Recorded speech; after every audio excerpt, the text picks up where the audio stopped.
তোমাকে দেখার আগে জানা ছিল না মানুষের পা কেড়ে নিলে তার পিঠে গজাই টানা, আর হাঁটতে বাধা দিলে মানুষ শিখে যায় উঠতে। ওরা শুরু করেছিল তোমার পায়ের নিচের মাটি থেকে, তাই প্রথমে ওরা কেড়ে নিয়েছে তোমার জমিন। দেশ নামের যে এক চিলতে জেলখানায় তুমি থাকতে, সেই জমিন শত শত শহীদের বিড়ে কবেই হয়ে গেছে মর্তের জান্নাত। এরপর ওরা কেড়ে নিয়েছে তোমার শৈশব, অথচ তুমি কখনোই শিশু ছিলে না। তুমি ছিলে সেই জান্নাতের সবুজ আবাবিল। আব্রাহার হস্তি বাহিনীর উপর কঙ্কর ছুড়ে যেভাবে তছনছ করে দিয়েছিল, আজ তাবৎ পৃথিবী জানে তুমি সেই আবাবিল। একই কায়দায় ছুড়ে মারো কঙ্কর আব্রাহাম ব্যাটল ট্যাঙ্কের দিকে। তোমাকে তো ছেড়ে দেওয়া যায় না। এরপর ওরা কেড়ে নিল তোমার তারুণ্য। তোমাকে জেলে পুরে ওরা ভেবেছিল শুকনো পাতার নিচে ওরা লুকিয়ে রাখবে আগুন।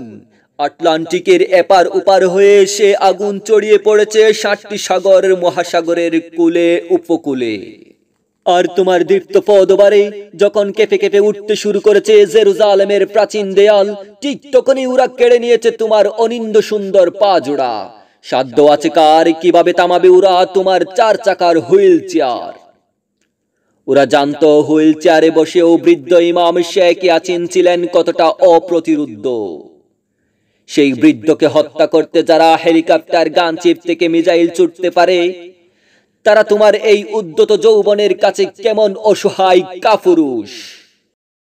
ওরা জেনে গেছে তোমার প্রাণ শক্তির উৎস।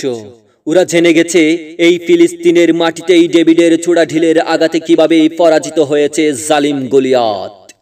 হে ফাদি আবু সালাহ, হে পাথর চূড়া আবাবিল, তাই আজ ওরা কেড়ে নিল তোমার জীবন। আহা জান্নাতের সবুজ পাখি, তোমাকে দেখার আগে জানা ছিল না পাহীন মানুষের পিঠে গজায় এমন উড়াল ডানা। আমরা জানি তুমি ফিরে আসবে বলেই দিয়েছ এই উজাড় উড়াল। আমরা প্রতীক্ষায় আছি, যাকে যাকে ফিরে আসো আবাবিল, যাকে যাকে।